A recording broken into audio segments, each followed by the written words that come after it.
On the quiet school campus, Matsuboshi sits beside Rina in class. The teacher is in the middle of his discussion, but Matsuboshi can't focus. His eyes drift toward Rina, who doesn't acknowledge him at all. Her silence and indifference form a quiet wall between them, one he can't seem to cross. In their second year of high school, Matsuboshi finds himself beside her once again. He looks around the classroom, unable to tell what kind of people their new classmates are just yet. In his mind, he imagines the usual mix: bossy types who try to control everyone, attention seekers desperate for praise, and competitive students willing to go as far as sabotage. No matter who they are, Matsuboshi vows to protect Rina from all of it. Someone suddenly calls out to him. Ishikawa points out how he and Rina are seatmates again. Hanako is there too, happy they're in the same class once more. Mitsuki is with them this year, though Ishikawa jokes it's boring now that Mitsuki can't peek at them from the windows of another building like last year. They'd exchange silent hopes for a good year ahead, and a few light nods say more than words could. Their new homeroom teacher, Tobaru, introduces herself. She appears strict and composed, announcing that it's her first time taking charge of a homeroom class. Determined to maintain discipline and order, she tries to keep a professional face. However, there's already an issue: Matsuboshi and Rina. Their subtle gestures, too soft for others to pick up on but too sweet for her overactive imagination, threaten her resolve. She's had nosebleeds just from watching them interact. There's even a rumor that they're dating. She prepares herself mentally, knowing she might have to endure far more than she expects this year. While Tobaru discusses the semester schedule, Rina asks Matsuboshi if she can switch seats. The student in front of her has a large frame, and it's hard for her to see the board. Matsuboshi, remembering what they used to do, casually lifts her up and lets her sit on his shoulders while balancing her desk on his head. Tobaru, sensing something unusual mid-discussion, turns around. But by the time she does, both students are back in their original seats. As it turns out, the student in front of Rina notices the situation and offers to switch seats, allowing her a better view of the board. After the first class, they're required to move runes for the next subject.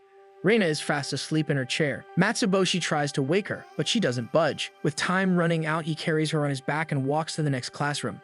Though it surprises him that she's already this tired on the first day, it reminds him of animals in hibernation. Her slow, quiet movements and drowsiness make him imagine that maybe she's storing up energy for a season of growth. If she's entering a new phase of development, then maybe he needs to grow too. In the classroom, Rina eventually wakes. Matsuboshi wants to share his thoughts, but Rina simply thanks him for carrying her earlier. At lunchtime, the two sit together on a bench near the classroom. Tobaru and a fellow teacher walk by, taking notice. Tobaru, doing her best to act indifferent, joins her colleague and sitting across from them at a vacant spot. Rina opens her lunchbox and tells Matsuboshi she made meatballs, the kind he likes. He thinks back to her exhaustion that morning and suspects she must have stayed up preparing them. Rina expresses worry that she made too many, but Matsuboshi reassures her. He insists it's fine as she makes delicious meatballs, and he's happy to eat everything because she went through the trouble of making it for him. Tobaru watches this scene with tension rising in her chest. She tries to focus on her own lunch. When her colleague lifts her food, a crow swoops in and snatches it from her hand. They decide it's safer to eat indoors and walk away, leaving the two students alone again. Now alone, Rina begins feeding Matsuboshi the meatballs herself. One after another, she pushes them into his mouth until he's overwhelmed, struggling to chew and swallow. Still, he endures it, cheeks full. Later in the afternoon, homeroom resumes. The weather has shifted. Rina, sensitive to the cold, begins to shiver slightly in her seat. Tobaru watches from the front of the room, feeling confident for once. She's managed to get through most of the day without a nosebleed despite several close calls. But when she glances at them again, that fragile illusion shatters.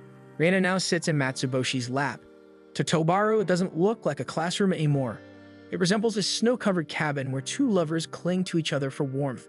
She tries to stay composed to say her closing remarks for the day, but her vision darkens. Before she can properly dismiss the class, blood begins to stream from her mouth. Final groan, she collapses forward onto her desk, defeated. The next day, Matsuboshi and Rina walk to school together. Ishikawa and Hanako catch up to them as they all make their way to class. They break some news: there will be a transfer student joining them today. When Tobaru arrives in class, she welcomes the new transfer student. She has a red ribbon in her hair, and her slightly open shirt exposes a part of her belly. She greets everyone cheerfully and introduces herself as Riku. Since there is a vacant seat in front of Rina, Tobaru tells her to sit there. Her unusual look and demeanor leave everyone astonished. Students like her are rare at the school. Once seated, Riku turns around to greet Rina, who is behind her. As usual, Rina instantly leans forward, her face extremely close to Riku's. Matsuboshi watches with concern, thinking it's too much of a baptism for a transfer student. Matsuboshi assumes Rina is being too aggressive, but to his surprise, she's only introducing herself. Riku instantly adores Rina. Caught off guard by her cuteness, she embraces her tightly. Reina turns red, visibly flustered. Riku becomes so taken with her that she starts treating her like a baby, smitten by her presence. Meanwhile, Tobaru, doing her best not to pass out, watches the scene unfold. After class, the day winds down and students prepare to head home. Matsuboshi turns to Reina, but she's preoccupied with Riku, who excitedly invites her to hang out. Reina agrees, and although she wants to ask if Matsuboshi can come with them, Riku doesn't hear her. Overexcited, Riku grabs Reina's bag and drags her toward the door. His imagination runs wild, Riku challenging Reina to a power struggle and trying to assert herself in the social hierarchy. Matsuboshi panics, feeling like he must rescue her, and rushes after them. In reality, Reina and Riku are just in a cafe, sipping drinks and having fun. Matsuboshi trails behind them and spots them through the window. Riku is busy taking photos of their drinks while Reina stays motionless. From outside, Matsuboshi watches the peaceful scene. But in his mind, he's convinced something tense is happening. Even though Reina and Riku are just enjoying their time together, Matsuboshi imagines the standoff like something out of a Western film, with both silently fighting for their place. Suddenly, Riku wants to go somewhere else. This makes Matsuboshi panic even more. The fact that she wants to leave with Reina makes him think that she might bring her to a place where fellow punks are waiting, picturing Reina being beaten up. In reality, though, they are simply going to a nearby photo booth to take cute pictures together. Before she can say anything, Riku glances outside and mentions how it's getting late. They decide to head home. Riku leaves first. When she's out of sight, Matsuboshi approaches Reina and asks if everything's okay. Reina says she is, but her face shows some hesitation. What scares her is the thought of her friendship with Riku ending up like the one she lost back in elementary school. He assures her that it's not going to be like that again. That night, in her room, Riku rolls over her bed, scolding herself for acting too cheerful earlier. It almost felt weird. But the truth is, all she ever wanted was to be friends with Reina again. She opens an old yearbook from elementary school and flips to a class photo. There captured in the frame are both her and Reina. She had known Reina all along. The next morning in class, Reina greets Riku, and Riku smiles, thanking her for the previous day. Despite the brief exchange, Reina spaces out a lot during the day. Her thoughts return to her elementary school friend, the one she got close to too quickly and eventually lost. She starts worrying that the same thing is happening again. Riku doesn't seem as lively as she was before, and the contrast is hard to ignore. Matsuboshi notices her uneasiness and quietly figures out the reason. He comforts her, saying he does not mind Reina being too close and personal with him at all. Sometimes people just have the wrong idea, so it's better to talk to her. At the end of the day, as Riku prepares to leave, Reina grabs her hand and pulls her aside. She tells Riku that since Riku took her out yesterday, today it's her turn to lead. Riku is surprised but pleased by the idea, though she tries to keep her cool. They spend the rest of the afternoon together, going to places Reina picks. They play games, eat snacks, and enjoy other things. Eventually, Riku is so full she can barely move, and they sit down to rest. It's then that Reina opens up about her past. She tells Riku about a friend she had in middle school, someone she became too close with too soon. That friend suddenly left her behind, and ever since then, she's been scared of forming close friendships. She apologizes if she did anything wrong the other day, but to her surprise, Riku interrupts. She says she should be the one apologizing. Then she tells Reina something she's been keeping to herself. They had already met once before. Back in elementary school during their first day, Riku and Reina sat beside each other. At first, Riku misjudged Reina because of her quiet voice, but when Riku realized she had forgotten her notebook, Reina came closer and shared hers without hesitation. That simple gesture broke the wall between them. From then on, they did almost everything together, eating lunch, walking home, and spending every break side by side. Eventually, Riku began to feel guilty. She feared that dragging Reina around too much might be exhausting her. Instead of asking how Reina felt, she made the decision on her own to step away. She started avoiding Reina. What she didn't know was that her absence confused and hurt Reina deeply. As Riku tells her story, tears start falling down her face. But before she can apologize again, Reina responds. She tells Riku she had fun yesterday, and even back then too. Hearing that, Riku cries even harder. She finally says sorry for everything. Reina comforts her. She's just glad that everything is a simple misunderstanding after all. The next day, Riku can't stop recalling how fun yesterday was. She even considers asking Reina to go out with her again, but her cheerful mood is instantly disrupted when Mitsuki suddenly approaches her. Riku's face shifts from happy to horrified. Though Mitsuki greets her kindly, Riku doesn't recognize her at all. When Mitsuki suggests they go have drinks and catch up, Riku agrees out of courtesy. As they walk, Riku tries to recall who Mitsuki is. She changes schools so often that it's hard to keep track of past classmates. They arrive at a hamburger place where customers are asked to write their names in a logbook. Riku feels this could be her chance to finally know who Mitsuki is. However, Mitsuki writes Takeshi instead. She explains it's become a habit not to write her real name due to anxiety. Riku's hope of solving the mystery fades again. As they wait for their food, Riku keeps thinking about her name. Then Mitsuki suddenly leans in and asks if something is bothering her. Riku is taken aback, thinking Mitsuki might be interested in her romantically. She grows tense as Mitsuki inches even closer. But before she can react, Mitsuki quickly swats at something near her. A bee had been about to sting Riku, and Mitsuki acted just in time. The shock overwhelms Riku. She unexpectedly starts crying, which alarms Mitsuki. But Riku admits the tears are out of frustration. She still can't remember her name. Mitsuki finally reintroduces herself, revealing they were classmates in 6th grade, along with Reina. Riku apologizes for not recognizing her sooner. Mitsuki understands, especially since they never really talked ever since then. Still, even with the name, Riku can't recall her clearly. Back home, Riku opens her old yearbook. Scanning the pages, she finally finds Mitsuki's photo, and only then does her memory come back.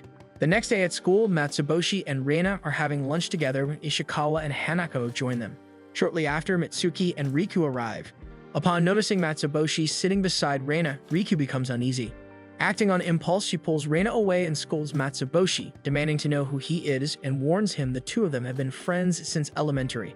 When Matsuboshi calmly says that he and Reina are dating, and Reina confirms it, Riku is stunned with embarrassment. Matsuboshi attempts to formally introduce himself, but Riku runs away in shame. The group wonders what's wrong, but Riku simply can't handle the fact that she mistook Reina's boyfriend for just another classmate, and that she even bragged about being close to Reina. Matsuboshi lies lazily on the sofa, holding a bag of chips and watching the TV show without much interest. His eyes land on a video game case lying on the center table. The title reads Granny Crossing. His sister, seeing this, tells him that she is preparing for an upcoming exam, so he can try the game since she won't be able to play it for a while. With nothing better to do, Matsuboshi picks it up and decides to give it a shot. The game is a town simulator where players build their own villages filled with animal residents. Intrigued by the idea, Matsuboshi creates a character that looks exactly like himself. From the moment he starts, he becomes fully immersed. In the game, he meets Tom, a cheerful and successful animal character who lives in a beautiful house that is at least 10 times bigger than Matsuboshi's small starter tent. Matsuboshi feels motivated and curious, and Tom offers advice. He tells Matsuboshi to gather sticks, fruits, vegetables, and any useful items. He can sell these to him, and he will give him money in return to upgrade his home. At first, the game seems simple, but it quickly becomes clear that each task comes with obstacles. Bees swarm out of trees when Matsuboshi shakes them for fruits.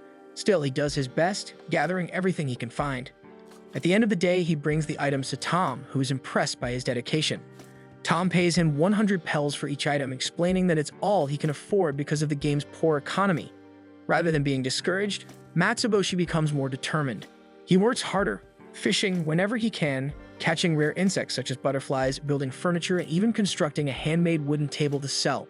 Once again, Tom is happy for this, and his efforts pay off when Tom buys all the items for 5,000 pels. Eventually, Matsuboshi starts a small garden in the game and grows his own cabbages. When harvest time comes, he brings his crops to Tom. Before handing them over, he sees Tom in the marketplace claiming the cabbages as his own, telling customers they are organic and grown by him. Matsuboshi watches silently as Tom sells the cabbages for 2,000 pels each, 20 times more than what Matsuboshi gets. Still, when Matsuboshi approaches to sell more, he mentions how high of a price Tom sells his cabbage, so Tom offers him some extra pels as a bonus. Matsuboshi earns over 30 million pels, enough to buy the house of his dreams. His in-game home becomes cozy and spacious, filled with custom furniture and decorations. It feels like a real accomplishment, and he enjoys the comfort of what he built through effort. At lunch the next day, Matsuboshi shares his in-game experiences with Reina. She tells him she used to play Granny Crossing too and invites him to visit her town someday. Before doing that though, Matsuboshi focuses on finishing his own town. He works day and night in the game, farming vegetables, crafting furniture, and trading with his neighbors. Eventually, his town becomes one developed town in the game. With so much wealth, he hosts a fancy birthday party for Tom. They go to a virtual bar, enjoy music, and are entertained by girls. Tom ends up falling in love with one of the girls at the bar. As they spend time together, he begins to dream about a future with her, traveling, getting married, and even starting a family. That evening, Tom and Matsuboshi also have dinner on a yacht, watching the view and talking about how far they've come. Everything seems perfect until Tom notices a gunman hiding in the shadows. The shooter aims at Matsuboshi. Without thinking, Tom jumps in front of the bullet to save him, and he dies in Matsuboshi's arms. The loss affects Matsuboshi deeply. His avatar changes, his once bright clothes turn dark, and his hair grows long and unkempt. He buries Tom in the virtual town, building a small cemetery with Tom's statue. and he visits the grave often, remembering his friend. Eventually, he remembers Reina's invitation. He decides to visit her town to distract himself. When he arrives, he is shocked. Reina's town doesn't look like a normal game environment. It is incredibly detailed, with realistic lighting, lifelike establishments, and even bigger and larger roads and buildings. Everything feels like real life. The town is so advanced that Matsuboshi begins to wonder how much time Reina spent building it. His curiosity turns into suspicion. He starts to believe Reina is trying to recreate Earth within the game. The structures, routines, and people in her town are too real. He even starts to imagine that Reina might want to leave the real world entirely and live in the virtual one. As his thoughts spiral, Matsuboshi recalls a theory about virtual worlds. If a simulation has enough data and detail, it could become indistinguishable from reality. With the help of a quantum computer, such a simulation could potentially become real. The more he thinks about it, the more anxious he becomes. He thinks about how virtual reality and actual reality can clash and switch places. Faced with this possibility, Matsuboshi makes a decision. You must pull Reina away from the game before the line between their world and the simulation disappears forever. Matsuboshi arrives at school the next day and is immediately concerned when he sees Reina's seat empty. His imagination starts running wild. He wonders if Reina has fully uploaded herself into the virtual world. In his head, he prepares to accept the possibility that she no longer exists in reality. As his thoughts spiral, he strikes a strange, dramatic pose, silently declaring that he will soon follow her into the game. At that exact moment, the classroom door opens. Reina walks in and catches Matsuboshi mid-pose. He immediately tells her how amazing her town is in the game. Reina explains that she shares the game file with her brother Ren, who is really into it. That's why the town looks so developed. Still suspicious, Matsuboshi asks if Ren still exists in the real world. Reina doesn't understand what he means and simply stares at him in confusion. The next morning, Matsuboshi is getting ready for school. His mother is in the kitchen preparing food. Feeling thirsty, he grabs what he thinks is a glass of milk from the table and drinks it in one go. But as soon as he finishes, he realizes the taste is off. It's not milk. It's amazaki, a traditional sweet Japanese rice liquor that his mother poured for herself. He stares at the box of amazaki and begins to panic. He remembers reading about the Japanese Liquor Act, which says anything with at least 1% alcohol is considered liquor. He convinces himself that he is now officially drunk. He thinks about the typical effects of alcohol: inflated ego, extreme friendliness, and all sorts of behavioral changes. Feeling as though these things are already happening to him, he decides it's time to head to school. On the way, he runs into Reina on the road. He greets her in a loud and dramatic tone, his voice noticeably different. He even threatens to leave Reina behind if she doesn't catch up quickly, then suddenly grabs her face to speak more seriously. As they walk together, Matsuboshi notices how heavy Reina's school bag looks. Without hesitation, he picks up both Reina and her bag, carrying her as if she were weightless. Reina squirms in discomfort, her legs flailing, but Matsuboshi tells her to stop moving or she'll fall. Later in class, their teacher Tobaru asks everyone to open their textbooks. Reina has forgotten hers again, so Matsuboshi drags his desk right next to hers, sharing his book while sitting unusually close. Tobaru, noticing Matsuboshi's intense behavior, becomes visibly uncomfortable. Once again, overwhelmed by the stress, she spits blood and collapses at the podium. For the next period, the class has to change rooms. Riku spots Reina in the hallway and calls out to her, but Matsuboshi immediately invites Reina to walk with him instead. Reina agrees, and Riku is left standing alone. Even Mitsuki, who is hiding behind a wall, senses how strange Matsuboshi is behaving. Despite her effort to stay hidden, Matsuboshi finds her. She trembles as he approaches, but instead of doing anything odd, he simply points out a burdock root stuck in her hair. He plucks it out, puts it in his mouth like a toothpick, and then walks away, telling her to get herself together. Throughout the rest of the day, Matsuboshi continues to act unusually aggressive but extremely helpful. He lets classmates borrow his notes, feeds Reina during lunch, lends his coat when someone gets cold, protects Reina from a stray baseball, and even helps carry the teacher's things. Despite his strange and intense behavior, his classmates thank him for all this help. Still, Riku, watching him from the doorway, can't shake off the feeling that Matsuboshi is scary today. As class ends, Ren and Iru walk home together, chatting about random things from school. Suddenly, they hear someone call out to them. Ren immediately lights up at the sight of him and rushes over without hesitation, jumping on his back like everything is normal. Iru, on the other hand, notices something strange about Matsuboshi's behavior. His attitude feels different, unnerving even. What catches Iru even more off guard is when Matsuboshi turns to her and, out of nowhere, thanks her for taking care of Reina. His tone is so intense it creeps Eru out so much that she immediately pulls Ren off his back and hurries him inside their house without another word. Left alone with Rina, Matsuboshi turns to her and comments on how red her face looks today. Concerned, he leans in close to check if she has a fever. His face gets so close to hers that Rina flinches. Even though she feels fine, his closeness makes her flustered. To make things worse, her nose suddenly starts bleeding, so they sit on a bench nearby for her to clean up. While Matsuboshi presses a handkerchief to her nose, he calmly explains how nosebleeds can happen. Though Rina is physically fine, she suddenly bolts from the bench and runs straight home, wanting to get as far from Matsuboshi as possible. Back at home, Matsuboshi greets his younger sister, who's lying on the couch reading something. She immediately notices something off about him. He's acting even stranger than usual. He opens the fridge, grabs his snack, and without hesitation tries to feed her with it. Confused, she stops him, saying it's her food, but Matsuboshi insists as if he's doing her a favor. When his sister gets up to grab a drink, she spots a box of Amazeki in the fridge. Matsuboshi tries to stop her from drinking it, but she reassures him. It's the non-alcoholic kind. It won't do anything. Matsuboshi is shocked. All this time, he really wasn't drunk. The next day, Matsuboshi's younger sister is at school. One of her classmates begs her to take over her cleaning duty in exchange for ice cream, and she agrees. When she gets to the cleaning area, she finds another student already there, Eru. Something about her seems familiar. She looks just like the girl often seen with her brother, Reina. The resemblance is so strong, she briefly wonders if Eru might be Reina's doppelganger, but she quickly shakes off the thought. It's too strange. Just then, someone calls out to her using her last name. Eru hears it and immediately realizes that this girl must be Matsuboshi's younger sister. Matsuboshi's sister immediately jumps to wild conclusions, assuming this girl might try to rope her in a pyramid or something. But Eru only wants to ask a simple question, if Matsuboshi is really her brother. When she confirms it, Eru bows and says he's been a big help to her sister Reina. Eru then introduces herself, and Matsuboshi's sister remembers the cute girl always hanging around with her brother. True enough, Eru pauses before admitting how truly cute her sister is. She goes on praising Reina for being a caring sister and even a good cook. Matsuboshi's sister starts to get the feeling that Eru really loves her sister. As they clean together, Eru also talks about Matsuboshi as a good man. But his sister, in contrast, calls him confusing, though she admits he's occasionally considerate. They spend the rest of the time chatting mostly about Reina and Matsuboshi. Eventually, Eru learns that the siblings don't get along very well. Still, Eru encourages her to keep trying, they're family after all. Matsuboshi's sister nods and agrees to give it a shot. When Matsuboshi gets home later, he finds his sister lying on the couch. She greets him and asks about Reina.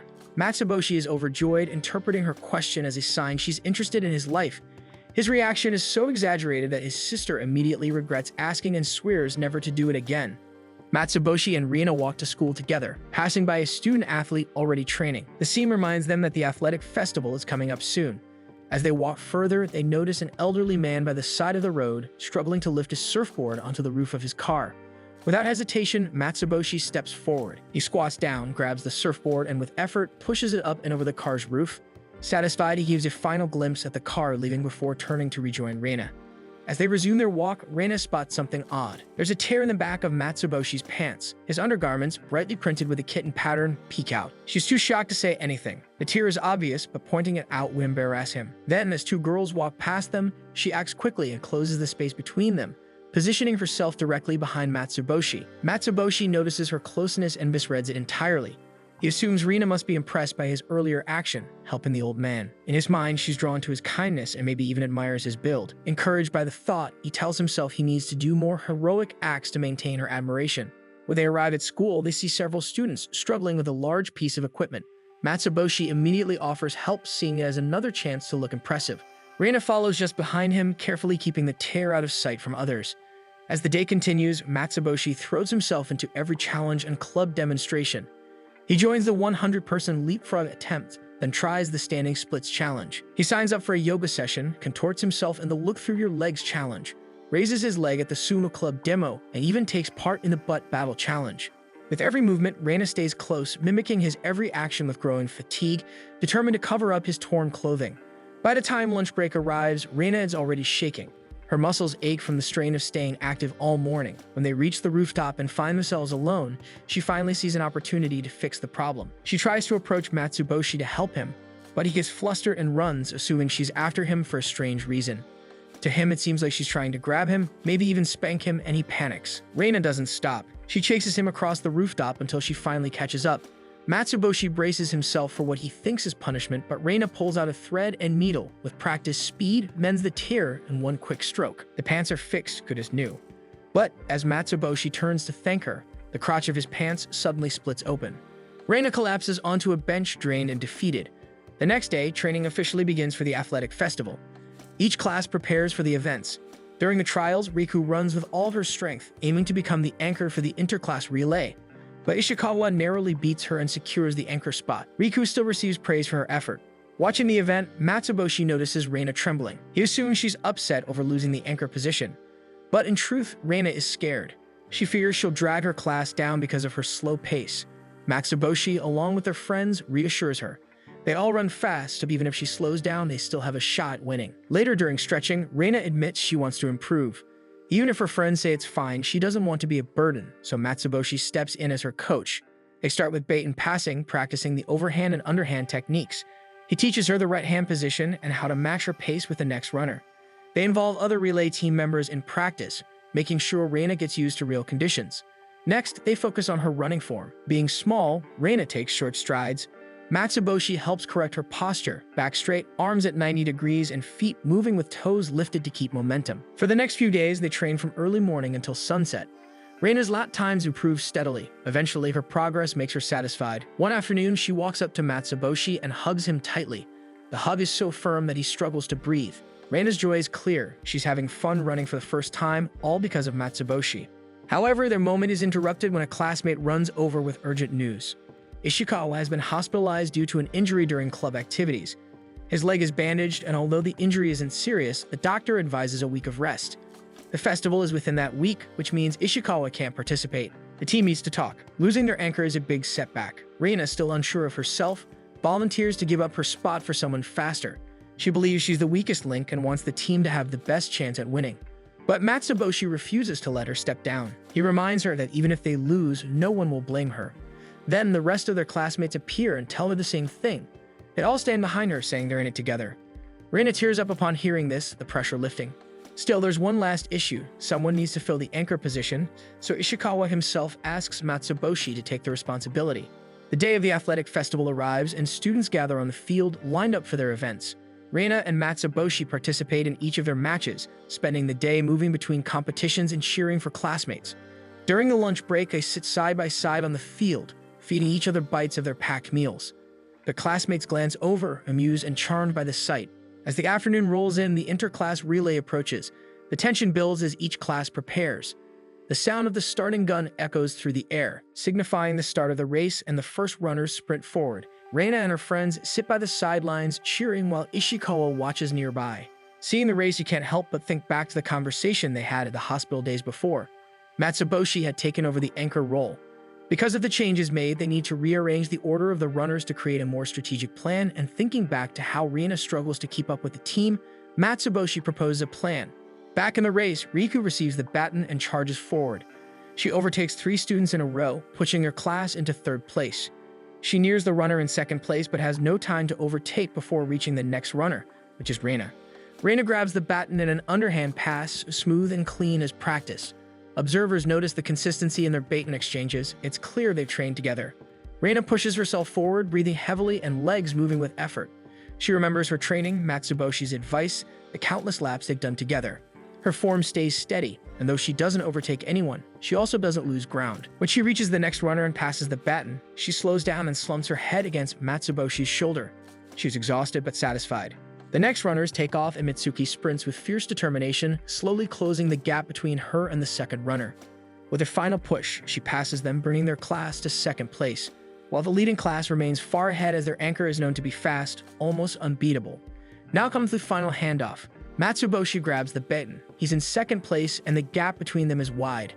He takes a deep breath and runs. As he fixes his eyes on the anchor ahead, every muscle in his body moves with intent.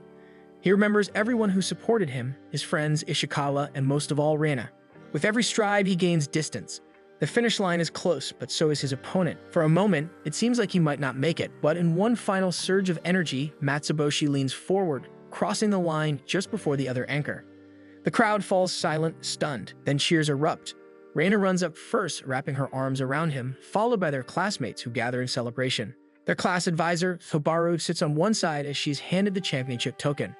She hesitates to approach. The memory of strange encounters involving Reina and Matsuboshi makes her cautious, but her colleague drags her toward the group, leaving her no time to retreat. As expected, she arrives just in time to see Matsuboshi and Reina hugging each other tightly in the middle of the crowd. A nosebleed follows immediately, and she faints on the spot. As the crowd disperses, Ishikawa stands by himself at the edge of the field.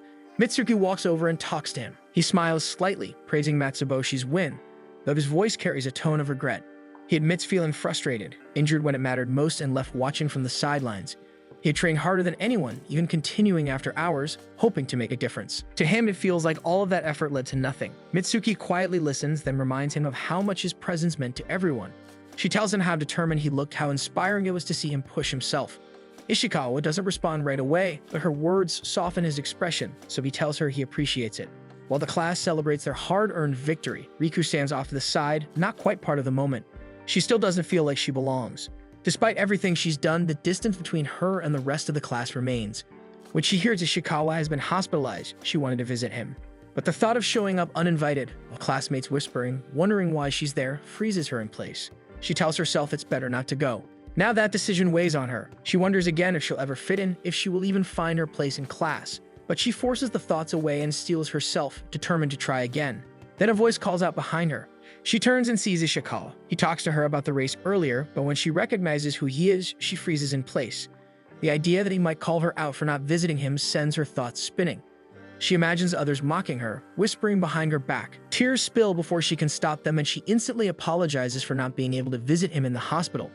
But Ishikawa simply smiles, says nothing about the hospital, and instead points back to the race. He brings up her performance, how she passed 3 runners. Somehow, his words lift the weight from her shoulders. Days pass by, and soon enough the last stretch of their school break arrives. Riku feels herself slipping into laziness, so she forces herself out of the house, determined not to waste the day. She walks through the city when she spots someone who looks familiar. She rushes forward thinking it's Reina, but up close the person does not recognize her at all. Only then does she realize she got the wrong person. Before the awkwardness can settle, Ren recognizes her. He introduces himself, explaining that he's Reina's younger brother. Riku relaxes and they sit together on a nearby bench, sharing a fish-shaped pastry. The conversation flows easily, surprisingly natural for 2 strangers.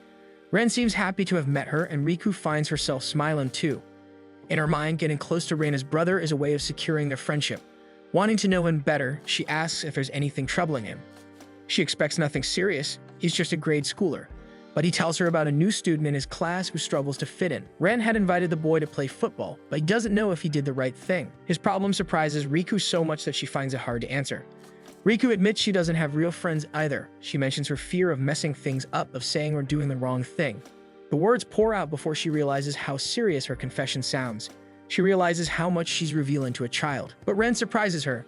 He gives her a valuable insight about friendship, and with this, she finds herself admiring him. Then a voice calls Ren's name. They both look up to see Reina. She walks over and asks what's going on. Ren explains that Riku is giving him advice. Reina thanks her, then after a pause, says she needs advice too.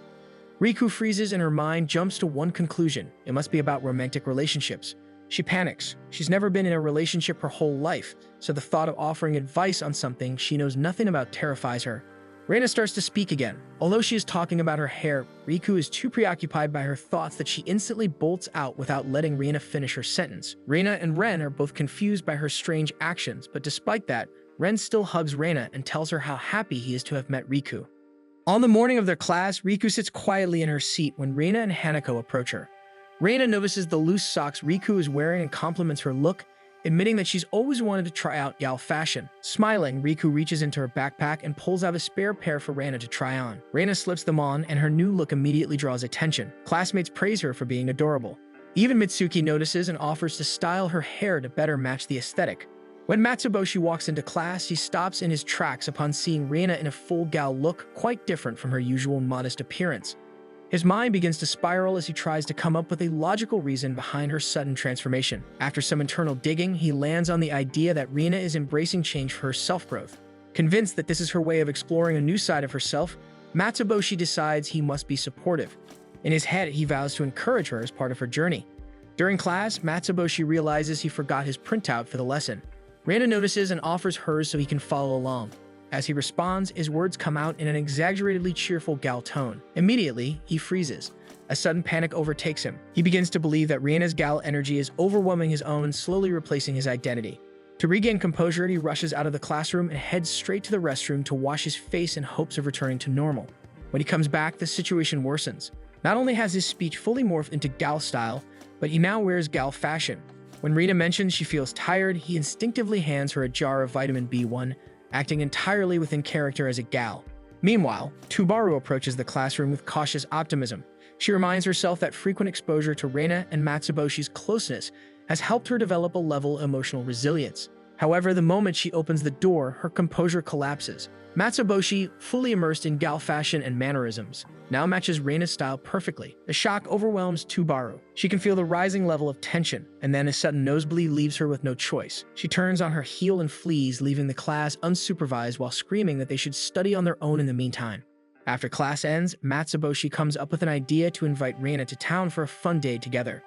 They spend the afternoon doing a variety of activities, helping children organize a donation drive, picking up trash around the area, and later studying side by side at the library. The next morning, both walk to school separately but meet along the way. Reina, now back to her modest and usual style, walks beside Matsuboshi, who still sports his full gal outfit. Matsuboshi is taken aback by the change, but Reina casually explains that the gal style was just for one day, a playful makeover from her friends. Realizing the shift, Matsuboshi decides there's no need to continue the act. With a quick change, he's back in his original appearance, relieved to return to his own rhythm. That afternoon after class, Reina tells Matsuboshi she wants to go to the arcade, and he agrees without question. Since she rarely invites him anywhere, he quietly wonders why she's so eager this time. Once there, Reina heads straight to a game called Primitive Planet, a dress-up and character-building game targeted mostly at young girls.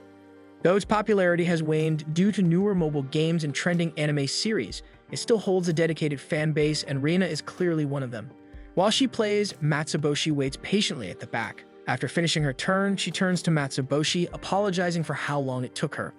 With this, Reina also encourages Matsuboshi to try it too, handing him a small collection of character cards she earned. At first, he hesitates, unsure of what to do with them.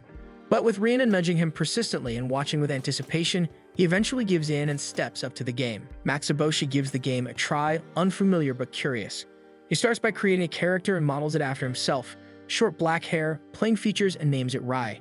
Using the outfit card Reina gave him, he dresses Rai in an adorable ensemble that surprises even him with how cute it looks. As the game transitions to a rhythm segment, Rai begins dancing on screen upbeat music, prompting both Matsuboshi and Reina to watch with amusement and focus. By the end of the round, they rack up 1,500 points. A new card drops from the machine, Matsuboshi's very first prize, an outfit he can use for Rai. With that small win, he finds himself unexpectedly drawn in by the game's charm. As they wrap up, Futaba appears nearby. Reina casually brings up the game, but Futaba brushes it off, acting uninterested. However, when some friends spot Reina and Matsuboshi playing and decide to try it themselves, admiration begins to swirl around Reina. Jealous of the attention Reina receives and curious to spike herself, Futaba lingers. The growing interest from others nudges her pride, and slowly she starts considering giving the game a shot too. Later that night, Matsuboshi sits alone in his dimly lit room, hunched over at his desk. He seems to be busy with something, scribbling and writing with focus. The next day, they return to the arcade, eager to play the game again. This time, Matsuboshi comes fully prepared, carrying a notebook packed with carefully planned outfits for Rai. He selects each piece with precision, and as Ri appears on screen dressed according to his designs, Matsuboshi beams with pride. His vision is becoming reality. He's been studying the game relentlessly, poring over the game's magazines, watching related series, and even streaming live shows just to improve his game performance. He becomes so drawn to the game that even his funds start running low because of it. But when they arrive at the arcade the following day, something is wrong. The game cabinet is missing. A janitress informs them that the machine was removed yesterday due to the game being out of service. Matsuboshi freezes, his face drained of color. The game, which had become a daily joy and escape, is gone. The sudden loss hits him hard. His connection to Rai, the character he had nurtured and styled with such care, is abruptly severed. He stands silently in front of the empty space, processing the reality that he may never see her again. The next day, Matsuboshi looks unusually down in class, his energy nowhere to be found. Seeing this, Reina invites him to the arcade again. At first, Matsuboshi refuses, afraid that going back would only make him feel worse. But Reina insists and eventually drags him along to the arcade. When they arrive, they find a brand new machine installed, Prigachi, the updated version of Primitive Planet. While the game sparks some curiosity in Matsuboshi, he holds himself back, afraid that getting attached again will only leave him heartbroken. In the following days, Matsuboshi finds himself thinking about Rai more often. Her image stays in his mind and it begins to weigh heavily on him. Reina, perceptive as ever, notices the shift in his mood and asks if he's alright as they walk home together. Seeing her concern, Matsuboshi decides it's time to move forward. Above all, he does not want Reina to worry about him. So he decides to give Prigachi a try so he can finally recover from the pain that Prikla left. They head straight to the arcade and begin playing Prigachi. Matsuboshi creates a new character who closely resembles Rai and he names it Ito. As the game loads, he immediately notices the improved graphics and smoother animation, making the experience feel more immersive and enjoyable than before. Just like before, Reina hands him a card she picked out and Matsuboshi uses it to dress Ito in his stylish outfit. Together, they play the game with great dedication like before. Soon, a group of kids gathers around Reina, eagerly trading outfit cards, and Matsuboshi realizes how beloved the game truly is. While he enjoys Prigachi, he knows he'll never forget Rai. Still, just like before, he becomes quickly attached. He installs the mobile app version, begins watching the anime series, buys character figures, and collects every magazine issue related to the game. Together, he and Reina religiously devote their time and energy to the world of Prigachi. They seem to enjoy Prigachi more than Pripla, but when they return to the arcade for another game day, they are stunned to find Pripla back in service. Matsuboshi freezes as memories of Rai come flooding back. Just as he reaches to play, he imagines Ito tugging at his arm, urging him not to look back, while Rai pulls his other hand, silently pleading for him to stay. Torn between the two, Matsuboshi trembles in distress, unable to choose. In the end, he decides that he will not let go of any of them. However, his wallet tells him otherwise. It has no coins left at all. Left with no choice, Matsuboshi says goodbye to both Rai and Ito, walking home in silence, tears falling as the weight of farewell sinks in. The next day, Matsuboshi notices how Reina is absorbed in her notes even during break time. Curiously, he looks over her shoulder and sees that she's writing song lyrics, which makes him wonder if Reina wants to be an idol. His mind quickly drifts to thoughts of Rai and Ito, and for a moment, he considers supporting Reina's dreams. But then he recalls how his tendency to get ahead of himself often leads to misunderstandings. So this time, he decides to stay calm and not jump to conclusions. As time passes, Reina's interests shift again, and he sees her sewing clothes. Matsuboshi's mind races. Maybe she's making her own idol costume, as newbies often do. He fights the urge to assume anything too quickly, reminding himself to observe before making any rash judgments. Although his classmates mention a music assignment, Matsuboshi still fixates on Reina playing the flute. He convinces himself she's aiming to become a singer-songwriter, writing her own lyrics and composing with instruments. The real issue is that Matsuboshi sees idols in everything, and every little detail about Reina seems to fuel that idea. During lunch, he struggles to keep his thoughts to himself, resisting the urge to talk about his idol theory. But even as he eats, his mind drifts to the thought of Reina being a famous idol in the future. No matter how hard he tries, he can't stop imagining her future fame. In the following days, Matsuboshi continues to observe Reina's actions, and everything still seems to point toward his idol theory. One afternoon, while walking down a road lined with food stalls, he notices a small festival happening at the local shopping arcade. A trio of young female idols performs on a makeshift stage, their voices echoing through the street as the crowd claps enthusiastically. Curious, Matsuboshi watches until he suddenly realizes one of the performers is his sister. Backstage, the three girls chat about their performance when Matsuboshi approaches. His sister is visibly embarrassed to be caught, but he doesn't make a big deal of it. As it turns out, she had been invited by her friends to perform for the local neighborhood association. Just as Matsuboshi is about to lead the festival, Reina appears behind him, dressed in a striking idol outfit that matches Iru and Ren. His theory turns out to be true. Reina was preparing to be an idol. She was the one who wrote their songs and even designed their costumes, confirming that Matsuboshi had been right all along. Reina tries to explain that it was all Ren's idea, but Matsuboshi can see she's just shy about showing this side of herself. He gently reassures her, acknowledging how much confidence she's gained. They exchange a quiet fist bump as Matsuboshi wishes her good luck before she heads off for her performance. As Reina and her group run toward the stage, Matsuboshi quietly tells himself that maybe he should start having more confidence in his intuition. The music begins and the performance takes off, each move synchronized, each step delivered with practiced grace. Their choreography flows naturally, showing just how much effort they've poured into mastering every beat. With infectious energy and charm, the group ends their routine with a perfectly timed, adorable pose. The next day, the two of them are heading to school again. Matsuboshi sees Reina walking ahead, so he catches up to her. When she turns to face him, her face is covered by a mask. Matsuboshi instantly assumes Reina must have become an idol sensation because of their performance and is now hiding herself from the eyes of the public. His imagination takes over again. He envisions Reina having millions of fans worldwide, trending on social media and appearing in tabloids. He walks beside her, believing she is now out of his league. However, the truth is simpler. Reina wears the mask because her throat hurts from all the singing, but she remarks she will never sing again.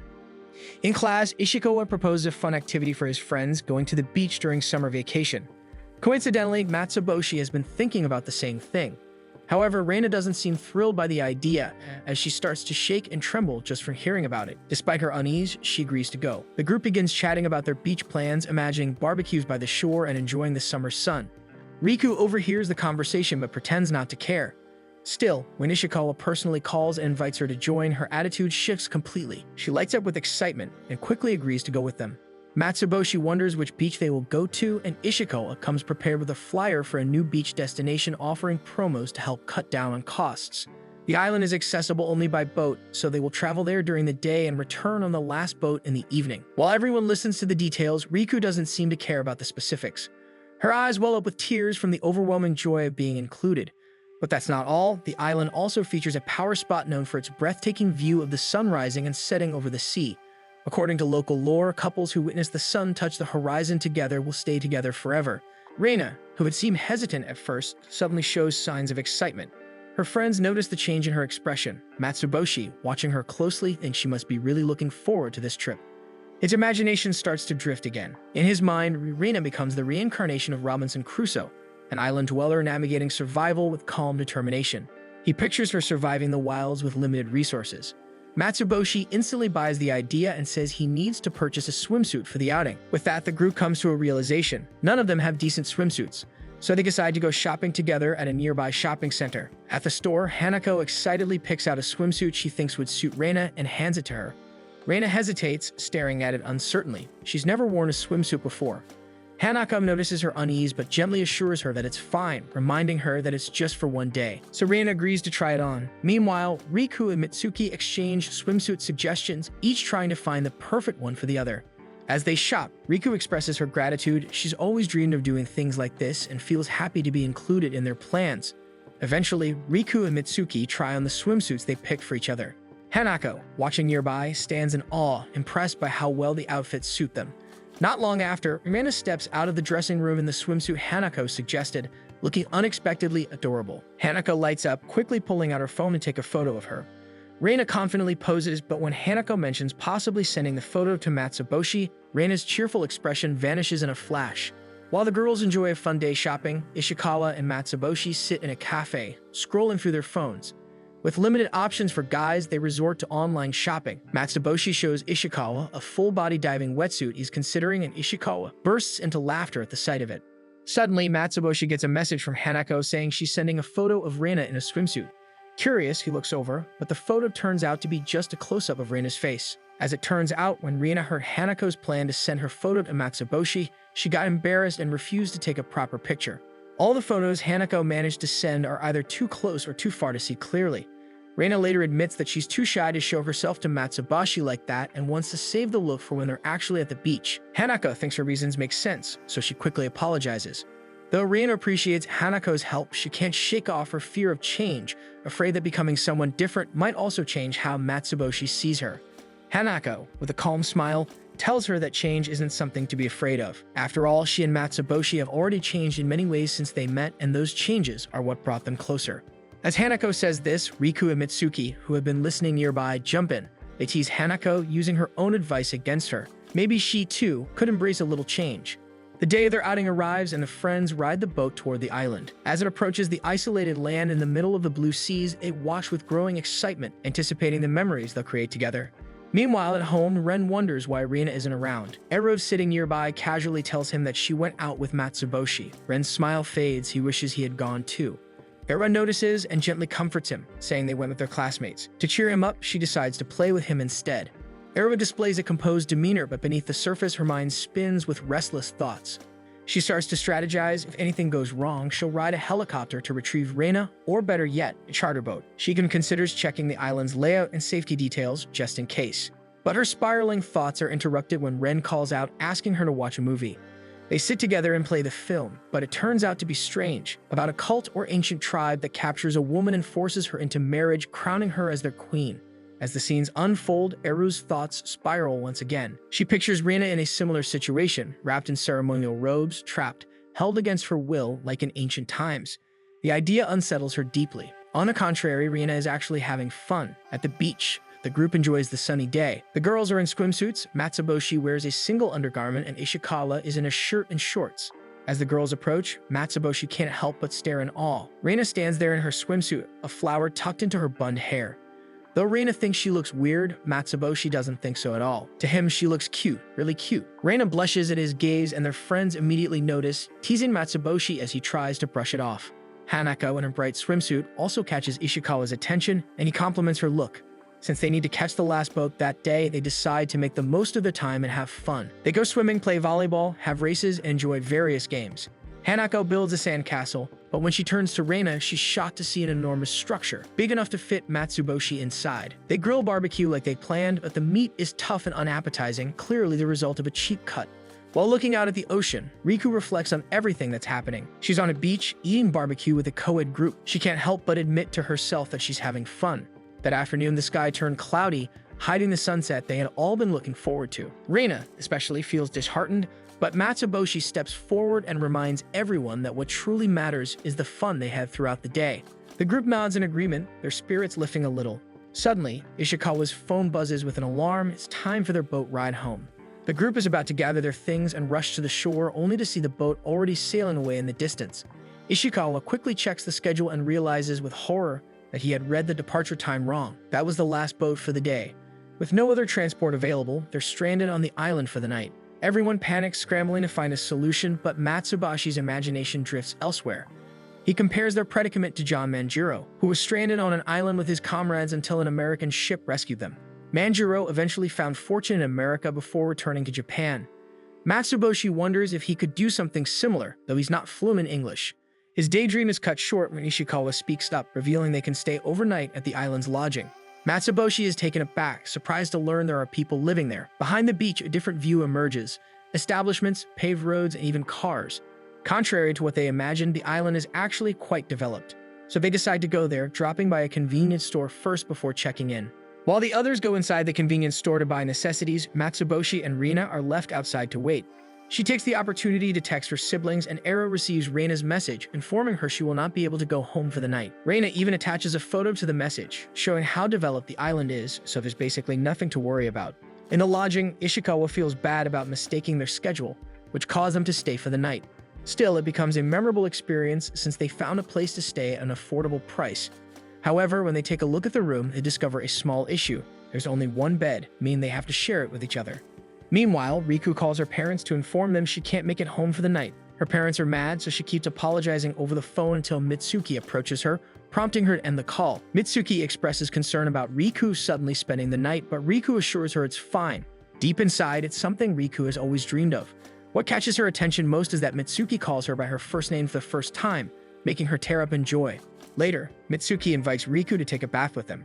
They share the bathtub, submerging their bodies in the warm, relaxing water as they talk about the day. Despite the unexpected turn of events and getting scolded, Riku admits she is still having fun. Rina also joins them, reminded of what Matsuboshi told her earlier when he saw her in a swimsuit, causing her to blush and hide her face beneath the water. She turns to Hanako and thanks her for pushing her to do things she's afraid of. Hanako also recalls Ishikawa's compliment earlier. Unlike Matsuboshi's flustered reaction to Reina, Ishikawa simply told her she looked cute, just like always. It makes her feel like nothing's changed. Though his words are kind, they feel routine, as if she's still the same girl she's always been in his eyes. Meanwhile, back home, Eru and Ren are also sharing a bath. Ren brings up Eru's earlier plan of flying a helicopter to rescue Reina from the island. But this time, she says, things are different. Reina is growing up, and Eru realizes she can't hover over her forever. She needs to give Reina space to experience things on her own. She gently tells Ren that he should learn to do the same, like taking his own bath. Still, both of them admit the house feels larger and quieter without Reina. In the lodge, Ishikawa and Matsuboshi share a bed. Ishikawa keeps apologizing for the mistake he made, but Matsuboshi reassures him that it's fine. It's not the first time they had to sleep beside each other anyways, recalling their camping trips. They continue chatting until they both drift off to sleep. Meanwhile, the girls are in a separate room with two connecting beds. They sleep soundly, but Reina wakes up early in the morning, still dark outside. Checking her phone for the time, she sees a message from Matsuboshi. Matsuboshi stands at the edge of a cliff, alone when Reina calls out to him from behind. She wonders why he wanted them to meet there. He gestures toward a breathtaking view, the sun rising from beneath the sea, slowly ascending into the sky. Reina is mesmerized by the sight, too stunned to speak. The moment is serene as they watch the sun touch the water. Though they missed the sunset the previous day, the sunrise feels just as magical. As the two continue to watch the view, Reina grabs Matsuboshi's arm and asks if they will always be like this in the future. Matsuboshi reassures her that even if they change, they will always be together. Reina is satisfied with his answer, feeling a sense of peace. Morning arrives and they are lining up to board the boat and leave the island. Riku, uneasy, worries that her mom is still angry, but the others share a feeling of sadness that their time together is ending. They had such a great time, and they seem to want more. Just as they're about to leave, Ishikawa comes up with a bold idea. Why not enjoy the beach once more, but only until the last boat leaves? Matsuboshi, without hesitation, reveals his swimwear and agrees with him. Soon, the rest follows suit, and they all race back to the beach. Riku, still anxious about her mom's reaction, has no choice but to join them for another round of fun, despite her concerns. Futaba runs to the playground right after class, hoping to find Atsushi. She expects him to still be playing there. But when she spots him, her steps slow. Atsushi is laughing, playing catch with someone else. Futaba freezes. The sight shocks her. She doesn't want anyone else touching Atsushi like that. She quickly calls out to them. Atsushi turns and smiles, introducing the girl as Riku. He says everyone calls her Lady Skanda because she's super fast and really cool. His friends nod in agreement. Atsushi starts to say more, but Futaba cuts him off. Instead, she challenges Riku to a game of cops and robber. She wants to see how fast Riku really is. Riku agrees right away, confident. The game begins, and Riku dashes after Futaba, who proves to be just as quick and agile. They sprint across the playground, weaving between slides and climbing bars. Their chase goes on and on while Atsushi and the other kids watch nearby. By the end of the game, both Riku and Futaba are out of breath. Riku turns to her with a smile, impressed. She admits Futaba is fast, then sits up and offers her hand as a proper introduction. Futaba hesitates at first, unsure, but then reaches out and shakes Riku's hand. Her smile returns, bright and cheerful, as she tells Riku her name. At that moment, Reina and Matsuboshi arrive together and are surprised to see Riku playing with the kids. The children rush over to them, excitedly asking Reina to join the game. Reina agrees, letting herself be pulled into the fun. Reina also insists Riku should play too. Riku nods, pleased by the invitation, and joins the group once more. Together, they all begin another round of cops and robbers across the playground. During the game, Riku catches Atsushi by the neck again. Everyone laughs, but Futaba's heart sinks. Deep down, Futaba still sees Riku as a rival. The next day feels like any other. After class, Futaba rushes to the playground, eager to see Atsushi. But as she arrives, she sees him sitting on a bench, playing closely with someone she mistakes for Reina. Her heart sinks. She thinks Reina is trying to charm Atsushi again. Fuming, Futaba stomps her way toward them, ready to speak up. But when she gets closer, she realizes it isn't Reina at all. It's someone else. Ren smiles warmly and tells her he's glad they're friends with his sister. That's when Futaba learns the truth. Reina is Ren's sister. Atsushi laughs and explains that they call Ren Secret King Aha, while Reina is King Aha. Ren is like a different side of her.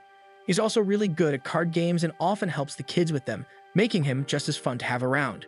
Meeting Futaba, Ren is excited to have her as a new friend and invites her to play with them. Though not as eager, Futaba agrees and joins in. Right away, she feels drawn to Ren's charm, but she refuses to let her guard down. She still suspects he's trying to win over Atsushi, and she doesn't like that idea.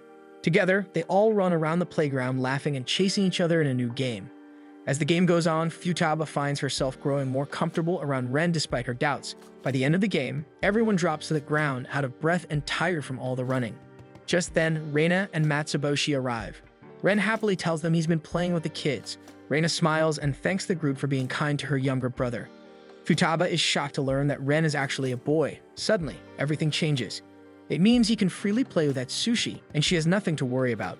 Relieved but unsure, she watches as Ren hugs both her and Atsushi tightly. Then he holds Atsushi's hand and says they should play again soon. That instantly wipes the smile off Futaba's face. In her mind, they're still enemies after all. The next day, the kids arrive at the playground and are greeted by a familiar dog, Reina's pet. Excited, they run over to pet and play with it, expecting Reina to be nearby. But instead of her, someone else appears. It's Ero, walking the dog alone. The kids pause, confused. They wonder why Reina suddenly feels like a completely different person. To figure out what's going on, the kids gather behind the bench to whisper and discuss. Ero tries to introduce herself, but they completely ignore her. Nothing can interrupt their meeting. Thinking she's Reina in her true form, they kneel before her with serious faces, calling her True King Aha. They believe this intense version must be Riena's real identity. Eru watches, puzzled, but then remembers Reina once mentioned some grade schoolers. Eru is about to leave with the dog when Atsushi suddenly calls out, asking her to teach them skateboarding since Reina is known to be an expert. Eru hesitates, but thinking it would reflect badly on Reina if she refuses, she accepts the challenge and agrees to teach them for a bit. Soon after, Eru returns wearing full protective gear, looking ready and confident. But the moment she steps onto the skateboard, she falls straight to the ground. Still, she tries her best to explain the basics to the kids. No matter how hard she tries, she keeps slipping and falling, so she comes up with an excuse to end it. Promising to continue the training tomorrow, she then hurries away. Back at home, Eru practices skateboarding, but no matter how hard she tries, she keeps falling. Doubts flood her mind. She wonders if she'll ever be able to replace Reina. Just in time, Reina steps out the door and catches her. Seeing her struggle, Reina offers to help. To save Reina's reputation with the kids, Eru gratefully accepts the help. Ren, hearing this, joins in too. They start from the basics and Eru struggles to find her balance. Even Ren is better at it than she is. But Eru refuses to give up. Slowly, she begins to improve until she finally masters the skill.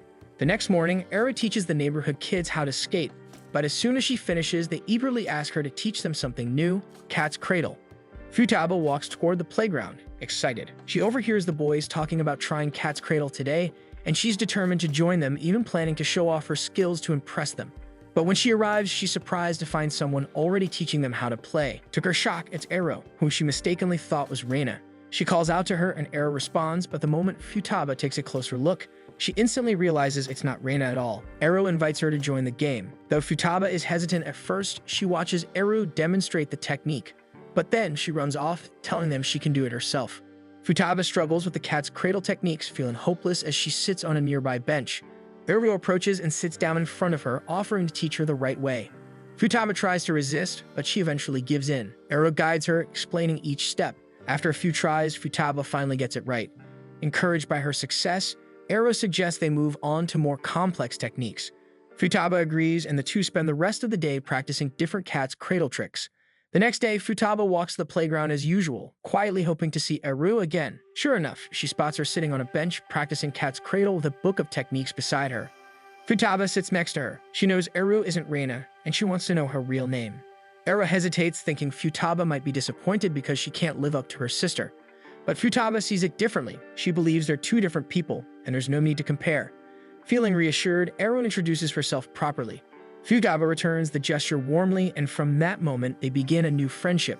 Soon, the kids ask Eru to teach them how to jump rope, and she agrees.